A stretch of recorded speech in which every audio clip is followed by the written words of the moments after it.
Hello friends, नमस्कार। कैसे हैं आप लोग? अच्छे होंगे। मैं बीके सिंह आप लोगों को अपने YouTube channel BK Singh science classes में स्वागत करता हूं। मैं हूं बीके सिंह और आज मैं आप लोगों को क्लास 10th के केमिस्ट्री का दूसरा चैप्टर अम्ल, क्षार और लवण का क्लास करवाऊंगा। इससे पहले यदि आप लोग मेरे चैनल पर पहली बार हैं तो चैनल को सब्सक्राइब कर ले, बेल आइकन को दबा ले और वीडियो को लाइक करें। हो सके तो इसे शेयर भी करें ताकि ज्यादा से ज्यादा बच्चों को लाभ मिल सके। आज मैं आप लोगों को क्रैश कोर्स के हिसाब से क्रैश कोर्स का ये 5वां भाग है, यानी 5वां वीडियो है और केमिस्ट्री का दूसरा चैप्टर है। चैप्टर का नाम है अम्ल, क्षार और लवण।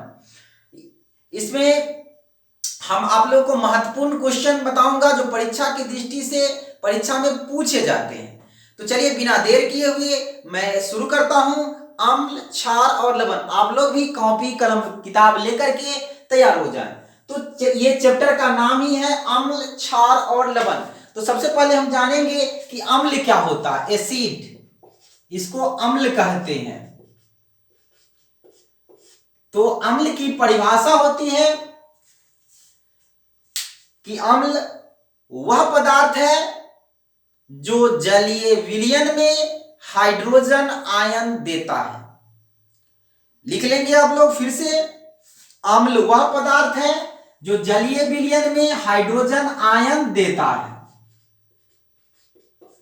अम्ल वह पदार्थ है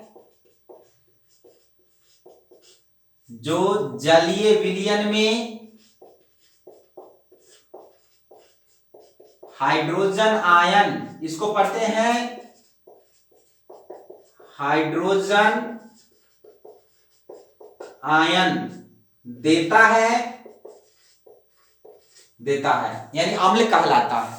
अम्ल वह पदार्थ है जो जलीय विलयन में हाइड्रोजन आयन देता है। यह आर्हेनियस साहब, आर्हेनियस के अनुसार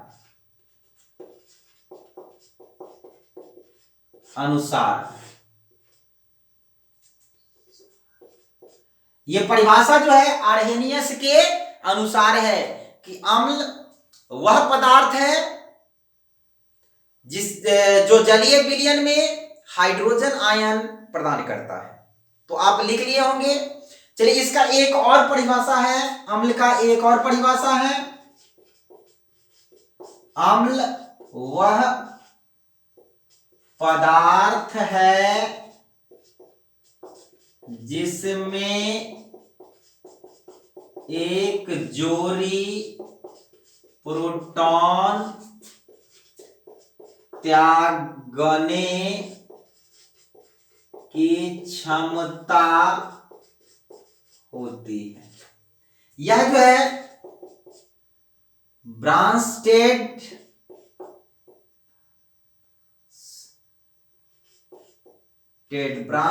लॉरी सिद्धांत,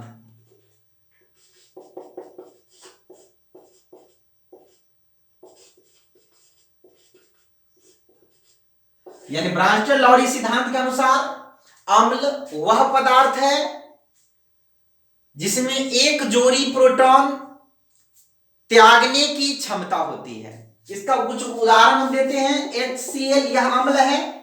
यह जलीय विलयन में जो है H आयन यानी हाइड्रोजन आयन देता है। H2SO4 है जो जलीय विलयन में हाइड्रोजन आयन देता है। HNO3 है जो जलीय विलयन में हाइड्रोजन आयन देता है। तो ये जो हुआ सो अम्ल हुआ। यह अम्ल जो है से एक जोड़ी प्रोटॉन प्रदान करने की क्षमता होती है। यहां देखिए हाइड्रोजन के पास एक इलेक्ट्रॉन और एक प्रोटॉन होता है, समझे। और न्यूट्रॉन इसके पास नहीं होता, न्यूट्रॉन इसके पास 0, एक भी न्यूट्रॉन नहीं होता है। तो यह जो है हाइड्रोजन जो है सो क्या करता है कि यह जो है एक जोड़ी प्रोटॉन प्रदान कर सकता है और यह जो है सो क्या करेगा, यह हाइड्रोजन में बदल जाएगा। तो याद रखेंगे कि ये परिभाषा है। अब इसका हम कुछ उदाहरण भी हम लिखा दिए हैं। ये अम्ल है। अब इसका कुछ नेचर जानेंगे। नेचर जानने से पहले हम अम्ल के प्रकार जानेंगे। ऐसे अम्ल जो होते हैं वह दो प्रकार के होते हैं। अम्ल के प्रकार, अम्ल के प्रकार। तो अम्ल एक होता है खनिज अम्ल, खनिज अम्ल, और दूसरा होता है कार्बनिक अम्ल, कार्बनिक अम्ल। एक खनिज अम्ल होता है और एक होता है कार्बनिक अम्ल। खनिज अम्ल होता है जो जैसे खनिज पदार्थ सल्फ्यूरिक अम्ल H2SO4, HNO3, H2CO3, ये सब खनिज अम्ल है। H2SO3, H3PO4, ये सब क्या है? खनिज अम्ल है। और दूसरा है कार्बनिक अम्ल।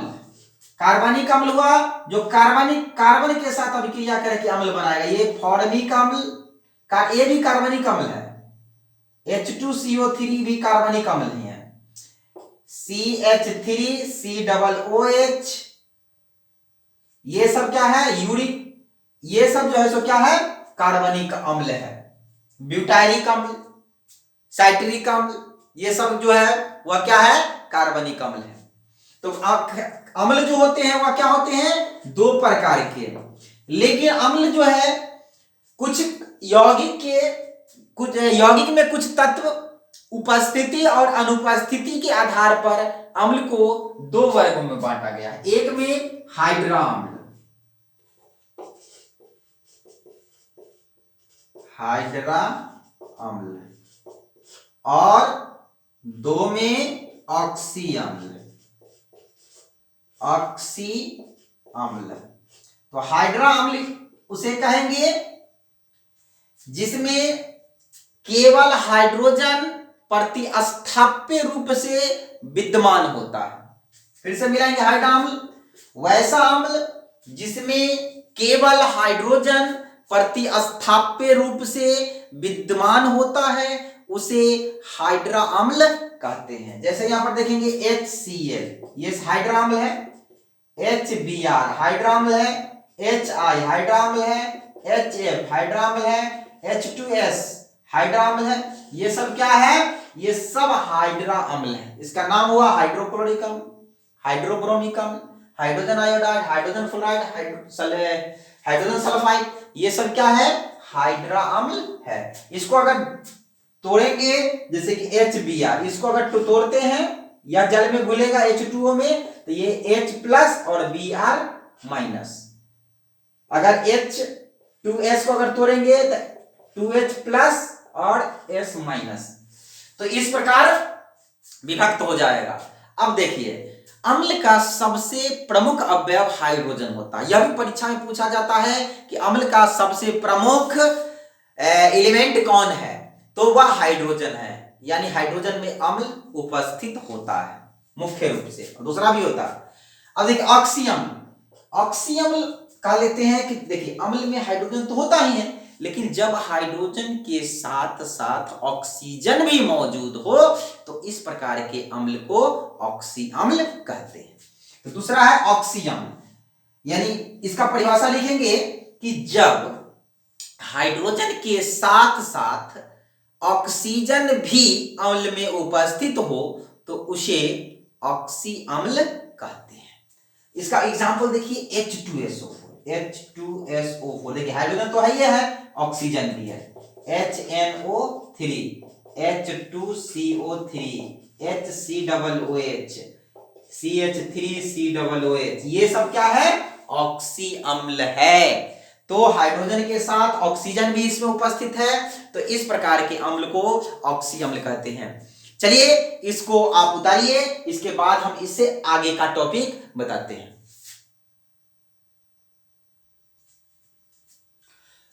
तो चलिए अब हम जानेंगे कि अम्ल का नेचर क्या है, इसका प्रकृति क्या है। नेचर ऑफ एसिड, अम्ल की प्रकृति। अम्ल की प्रकृति क्या है? तो सबसे पहले अम्ल स्वाद में खट्टे होते हैं। अम्ल स्वाद में खट्टे होते हैं। एक और बात, अम्ल जो होता है वह स्वाद में खट्टा होता है, यानी खट्टे पदार्थ में कोई ना कोई अम्ल अवश्य होता है। लेकिन यह कार्बनिक अम्ल को ही हम चख के बता सकते हैं कि अम्ल खट्टा है, लेकिन अकार्बनिक अम्ल को हम यदि चखने की प्रयास करेंगे तो उसका हानिकारक प्रभाव भी हो सकता है। वह जीभ जल सकता है, त्वचा जल सकती है, क्योंकि वह अधिक खतरनाक होता है। चलिए दूसरा, अम्ल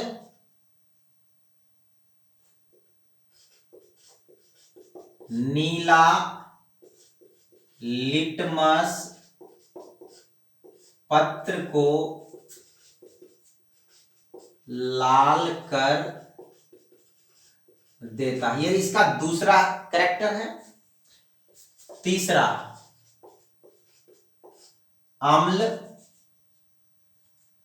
अम्ल का पीएच मान 7 से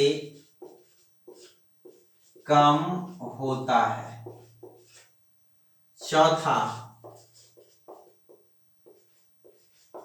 अम्ल धातु के साथ अभिक्रिया कर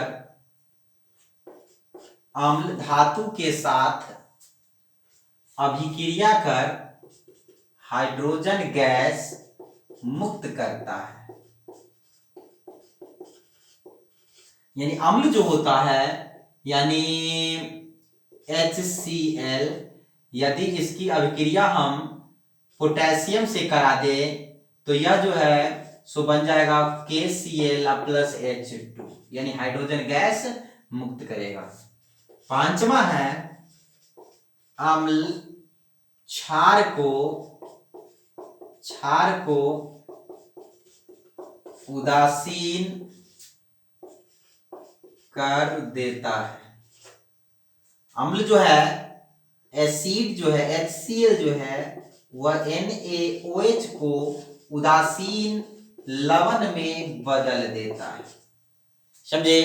तो ये है अम्ल का नेचर, अम्ल का गुण है, प्रकृति है। तो ये अम्ल के बारे में हम जाने। अब हम जानेंगे कि अम्ल जो होते हैं वह खट्टे पदार्थों में पाए जाते हैं। तो कुछ खट्टे पदार्थ का नाम बताते हैं और उसमें कौन सा अम्ल पाया जाता है वो हम बताते हैं। तो लिखेंगे टॉपिक, कुछ पदार्थों में पाई जाने वाली अम्ल। पहला सेब। सेब में मैलिक अम्ल, सेब में मैलिक अम्ल। दूसरा, संतरा नींबू में जो है वह होता है साइट्रिक अम्ल। तीसरा, आम, इमली, अंगूर।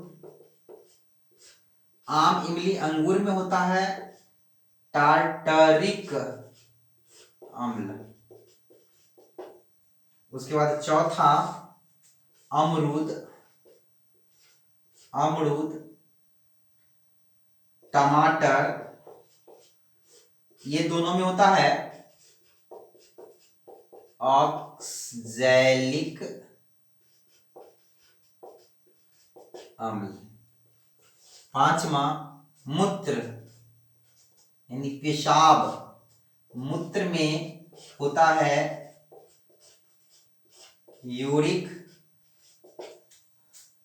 यूरिक अम्ल। यहां कुछ लिखते हैं। छठा,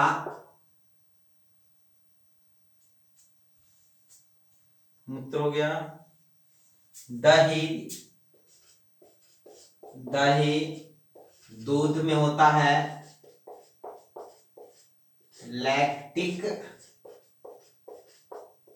अम्ल। सातवां, चीनी। देखिए, चीनी मीठा होता है फिर भी इसमें अम्ल होता है, सक्सियनिक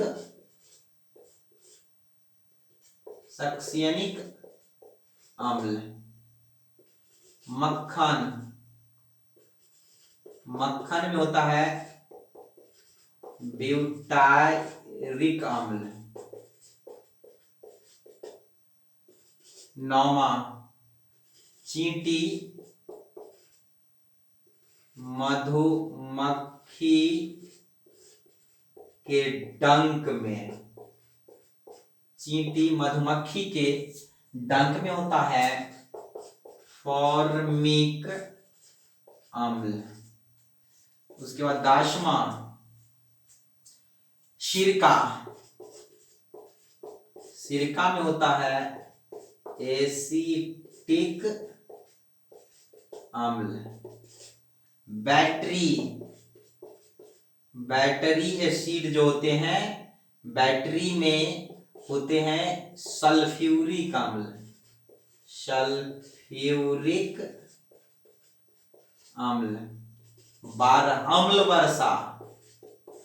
अम्ल वर्षा जो होती है उसमें सल्फ्यूरिक अम्ल और नाइट्रिक अम्ल मुख्य रूप से होता है।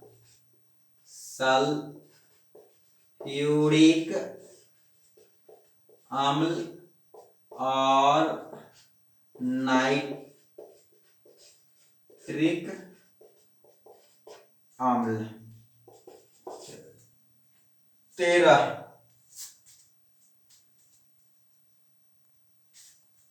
13 में है गेहूं में भी एक अम्ल होता है ग्लूटामिक अम्ल। तो ये कुछ जो है, कुछ हम पदार्थ के नाम लिखाए, फल का नाम लिखा है, फ्रूट्स का नाम लिखाए हैं जिसमें कुछ अम्ल पाए जाते हैं। तो चलिए आप इसे लिखिए। अब हम इसका दूसरा टॉपिक है क्षार, वो हम बताते हैं। पहले आप इसे उतारिए या स्क्रीनशॉट लीजिए।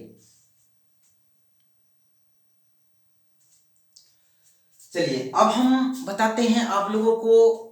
अम्ल तो जान लिए, अम्ल के प्रकार जान लिए, कुछ पदार्थों में अम्ल पाए जाते हैं वह भी जान लिए। तो अब हम बढ़ते हैं क्षार की ओर।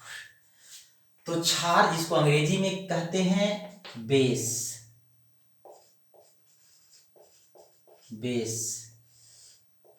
इसकी पहले परिभाषा जानेंगे। जिस प्रकार अम्ल की पहले परिभाषा जानी है, अम्ल की परिभाषा क्या होती है कि अम्ल वह पदार्थ है जो जलीय विलयन में हाइड्रोजन आयन देता है, यही है ना। तो अब हम क्षार की परिभाषा जानेंगे। तो क्षार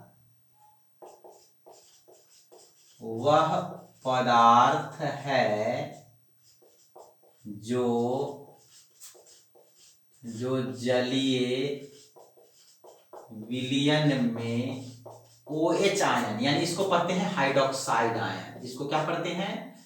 हाइड्रोक्साइड आयन देता है। यानी क्षार वह पदार्थ है जो जलीय विलयन में हाइड्रोक्साइड आयन देता है। किसके अनुसार? आर्हेनियस के अनुसार। आर्हेनियस के अनुसार, समझे? चलिए, इसका भी एक और परिभाषा है ब्रांस्टेड-लॉरी सिद्धांत। वह है कि क्षार वह पदार्थ है जिसमें एक जोड़ी प्रोटॉन ग्रहण करने की क्षमता होती है, ग्रहण करने की क्षमता होती है। यानी ये किसके अनुसार? ब्रांस्टेड-लाउरी सिद्धांत।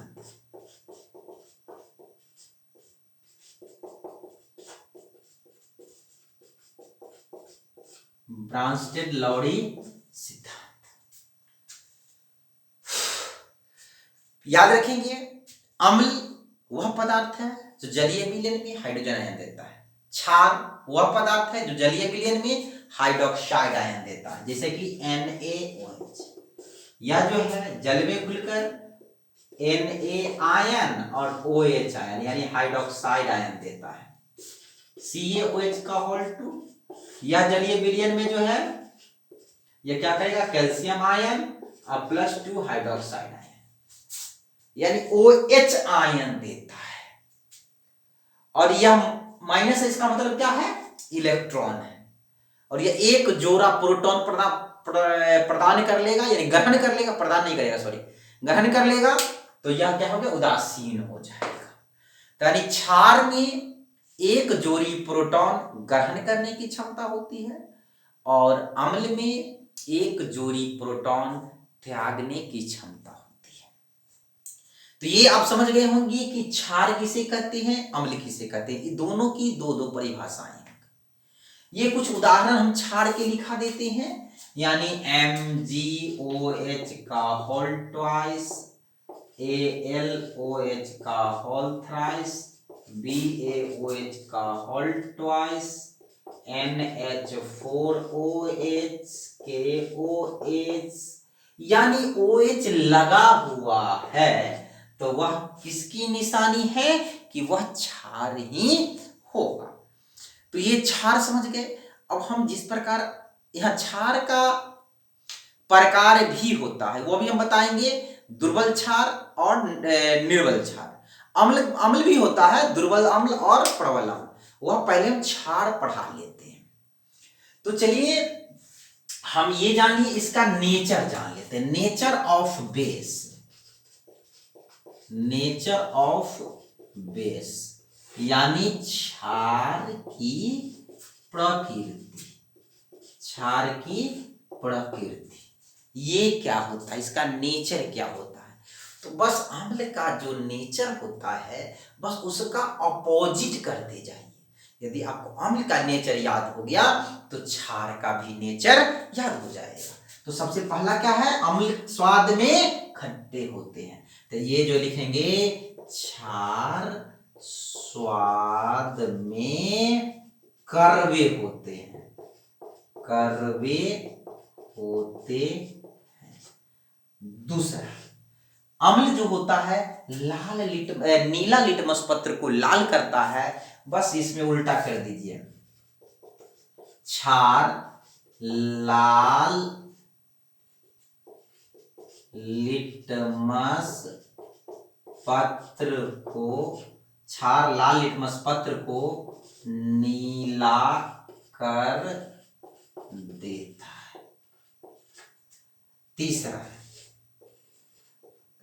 अम्ल का पीएच 7 से कम होता है, तो यहां लिखेंगे क्षार का पीएच मान 7 से अधिक होता है। चलिए चौथा क्या था? अम्ल धातु से अभिक्रिया कर हाइड्रोजन गैस मुक्त करता है। यहां लिखेंगे क्षार धातु के साथ प्रायः अभिक्रिया नहीं करता है। पंचमा, यानी यह क्षार जो है धातु के साथ रिएक्शन नहीं करता, रिएक्शन करेगा तब तो कोई कंपाउंड बनेगा ना। चलिए अगला है, उसमें अगला क्या था? कि अम्ल क्षार को उदासीन कर देता है। यहां पर लिखेंगे क्षार अम्ल को उदासीन कर देता है।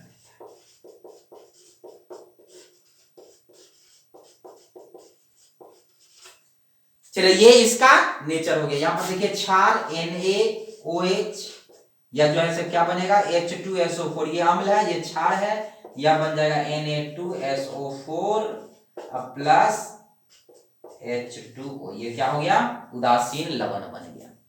तो ये इसका क्या है नेचर। अम्ल का नेचर समझ लिए, क्षार का नेचर समझ लिए। तो क्षार किस किस चीज में पाया जाता है? जो कड़वे चीज होते हैं उसमें क्षार पाया जाता है। चूने का पानी उसको मुंह में डाल के देखेंगे वह कड़वा होता है, कैल्शियम हाइड्रोक्साइड होता है। मैग्नीशियम हाइड्रोक्साइड की गोली, पेट में गैस बनती है तो मैग्नीशियम हाइड्रोक्साइड की गोली दी जाती है, उसको आप निगल जाते हैं ना, उसको कभी दांत से काट के उसको दांत से पीस के खाएंगे तो बहुत ही कड़वा होता है। तो ये सब क्या है क्षार है, क्षार कड़वा होता है। चलिए नीम में भी जो है क्षार पाया जाता है, इसीलिए वह कड़वा होता है। तो ये क्षार हम समझ लिए। अब हम आगे बढ़ते हैं। अम्ल एक दुर्बल और निर्बल टॉपिक आया है। तो दुर्बल और निर्बल टॉपिक जानने से पहले हम थोड़ा जान लेते हैं तनु और सांद्र क्या होता है। तो तनु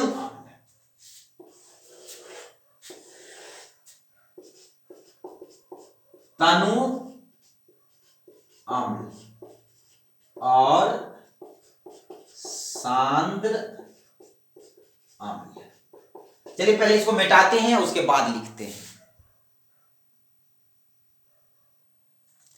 चलिए तनु और सांद्र की बात हो रही थी। तनु अम्ल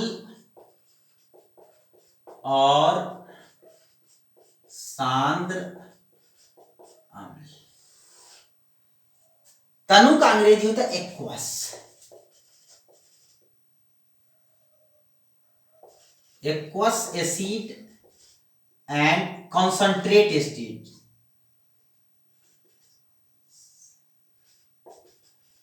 कॉन्सेंट्रेट एसिड एक्वस, इसको शॉर्ट में ACQ लिखते हैं और इसको शॉर्ट में CON लिखते हैं। इसका तनु या जलीय भी होता है। तो तनु क्या होता है पहले समझ लीजिए कि यदि आपको हम 2 ग्लास दिए हैं, थोड़ा बड़ा ग्लास है, याद रखिए ये जो है इसमें दूध भरी हुई है, इसमें भी जो है आपको हम ग्लास दिए हैं, इसमें भी दूध भरी हुई है। दोनों में क्या भरी हुई है मिल्क। इसमें इस दोनों में समान मिल्क भरी हुई है। 500 ml यानी आधा लीटर। 500 ml यानी दोनों में आधा लीटर दूध भरा हुआ है, A और B। अब देखिए इसको क्या किए कि गर्म कर दिए, गर्म करके आधा लीटर है ना, इसको मान लो गर्म कर दिए तो ये 200 ml सूख गया, शेष बच गया 300 ml। शेष क्या बच गया 300 ml। अब देखिए इसमें इसको गर्म नहीं किए बल्कि इसमें और जो है पानी ऐड कर दिए, इसको पानी ऐड कर दिए। क्या कर दिए पानी मिला दिए। पानी मिला दिए कितना 300 ml। अब इसका टोटल हो गया 800 ml। अब बताइए गाढ़ा ये हो गया, गर्म कर दिए तो 500 को गर्म कर दिए 300 बना दिए, 500 में और पानी डाल दिए 800 हो गया। तो ये फीका हो गया ना, तो ये हो गया आपका सांद्र और ये हो गया आपका तनु। यह एक एग्जांपल दिए। तो तनु का मतलब होता है फिक्का, तनु का मतलब क्या होता है फिक्का होता है।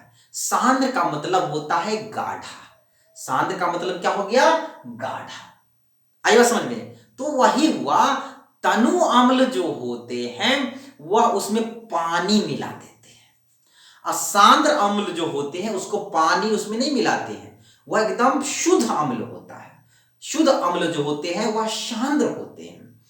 तो अम्ल को जब भी तनु बनाना पड़ता है तो हम क्या करते हैं, अम्ल में पानी मिलाते हैं। लेकिन हाँ, अम्ल में पानी नहीं मिलाते हैं, बल्कि पानी में ही क्या कर देते हैं, अम्ल को मिला देते हैं। यहां पर देखिए, ये देखिए, ये इसमें जो है सो क्या है, पानी है। इसमें क्या है, पानी है। और हमको इसमें अगर हमको मिलाना है, तनु बनाना है, तो इसमें एसिड है। मान लो इसमें H2SO4 एसिड है, तो इसको दीवार की सहायता से सावधानी पूर्वक पानी में मिलाया जाता है, ताकि इसमें कोई छींटा ना पड़े, ताकि चेहरा ना झुलसे। तो तनु समझ गए, सांद्र समझ गए। तनु, तनु अम्ल जिसमें पानी की मात्रा अधिक हो, या जो है वह 50% तनु हो सकता है, 60% तनु हो सकता है, 25% तनु होगा 50% अगर तनु है तो इसमें 50% पानी मिला दिए, 60% है तो 40% पानी मिला दिए, 25% है तो 75% पानी मिला दिए। तो ये हुआ तनु अम्ल। आई बात समझ में। इसी प्रकार तनु क्षार भी होंगे। अब देखिए, अब सांद्र, सांद्र जो हो गया, सांद्र अम्ल यानी क्या हो गया, गाढ़ा। सांद्र का मतलब क्या हो गया, गाढ़ा, गाढ़ा, जिसमें जल की मात्रा कम हो, बहुत ही कम हो। तो अब देखिए, यहां पर ही देखिए 50% और 60%, दोनों में सांद्र कौन, ये वाला सांद्र, ये वाला तनु। जब दो अम्ल की तुलना की जाए तभी सांद्र और तनु पता चलेगा। तो चलिए, तनु समझ लिए होंगे, सांद्र भी आप लोग समझ लिए होंगे। अब हम प्रबल और दुर्बल अम्ल थोड़ा समझ लेते हैं। तो चलिए, अब हम प्रबल जानते हैं। प्रबल अम्ल, इसका परिभाषा आप भी लिख सकते हैं, स्ट्रॉन्ग एसिड। अभी हम बताए हैं अम्ल की परिभाषा कि अम्ल वह पदार्थ है जो जलीय विलयन में आयनित हो जाते हैं। क्या देते हैं, हाइड्रोजन आयन देते हैं। तो इसकी परिभाषा लिखेंगे प्रबल अम्ल की, वैसा अम्ल जो जलीय विलयन में पूर्णतः आयनित हो जाते हैं और हाइड्रोजन आयन प्रदान करते हैं, इसे प्रबल अम्ल कहते हैं। लिख दे, क्या लिख देते हैं, वैसा अम्ल जो जलीय विलयन में पूर्णतः आयनित हो जाते हैं, और वैसा अम्ल जलीय विलयन में पूर्णतः आयनित हो जाते हैं और हाइड्रोजन आयन प्रदान करते हैं,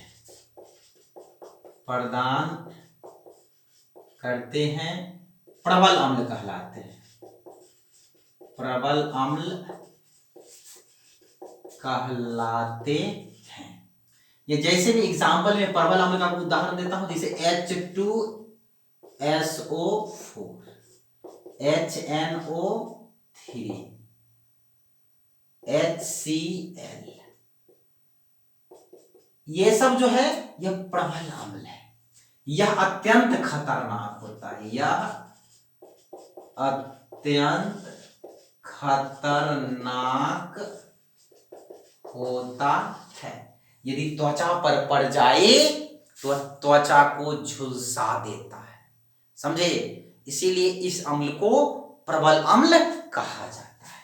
चलिए, दूसरा स्ट्रॉन्ग एसिड हो गया, और दूसरा वीक एसिड, इसको कहा जाता है दुर्बल अम्ल। दुर्बल अम्ल क्या होगा, वैसा अम्ल जो जलीय विलयन में अंशतः आयनित होता है, वैसा वैसा अम्ल जो जलीय विलयन में अंशतः आयनित होता है उसे दुर्बल अम्ल कहते हैं। जैसे मैं एग्जांपल बताता हूं, यानी HCOOH यानी फॉर्मिक एसिड, CH3COOH, इसको हाथ से छू सकते हैं, चख के देख सकते हैं, समझे। Formic acid, acetic acid, citric acid, citric अम्ल, ब्यूटायरिक अम्ल, यह खतरनाक नहीं होता है, यह खतरनाक नहीं होता है। तो चलिए, ये हम प्रबल समझ लिए, दुर्बल भी समझ लिए, प्रबल अम्ल पर पढ़ लिए, दुर्बल अम्ल भी पढ़ लिए। इसी प्रकार प्रबल क्षार भी होता है और दुर्बल क्षार भी होता है। चलिए अब लिखेंगे प्रबल क्षार, इसको स्ट्रॉन्ग बेस बोलते हैं, प्रबल क्षार यानी वैसा क्षार जो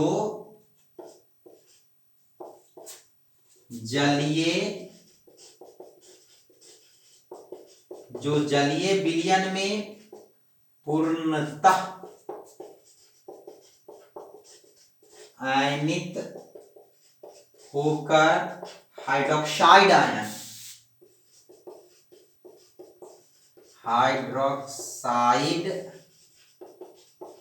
आयन देता है, प्रबल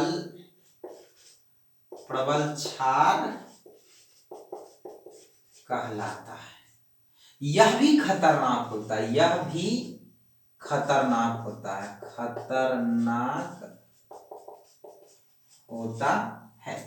जैसे देखिए NaOH, इसको कहा जाता है कास्टिक सोडा, समझे, या कास्टिक क्षार भी कहलाता है। इसके विलयन में यदि आप हाथ डाल देंगे तो हाथ को यह काट देगा, समझे। उसके बाद KOH, इसको कहा जाता है कास्टिक पोटास, यह जो एक प्रबल होता है, यह अभिक्रिया बड़ी तेजी के साथ करता है, इसीलिए इसे कास्टिक क्षार या प्रबल क्षार कहा गया है। दूसरा है स्ट्रॉन्ग वीक बेस, इसको कहा जाता है दुर्बल क्षार यानी वैसा क्षार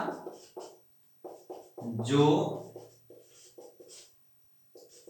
जलीय विलयन में अंशतः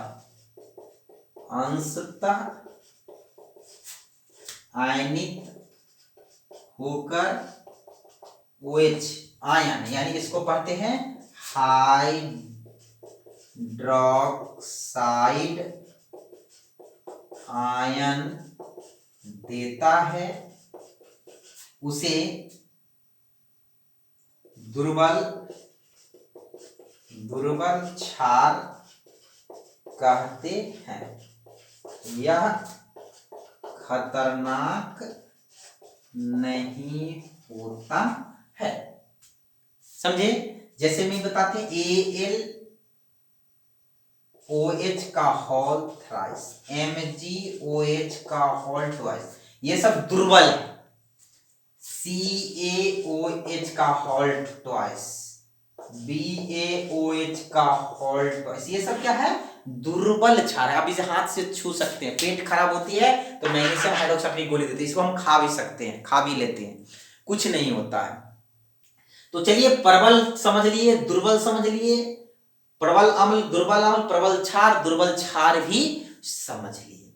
तो चलिए अम्ल पढ़ लिए, क्षार पढ़ लिए। अब हम पढ़ते हैं लवण, कि लवण आज छोड़ दे, वीडियो ज्यादा लंबा हो जाएगा, आज लवण छोड़ देते हैं। हम अगला वीडियो में लवण बताएंगे, लवण के प्रकार बताएंगे। ये आप लोग लिखेंगे, वीडियो को रोक करके लिखेंगे, उसके बाद हम अगला वीडियो कल डालेंगे तो उसमें लवण, लवण के प्रकार, कुछ सामान्य लवण, उदाहरण ये सब बताएंगे।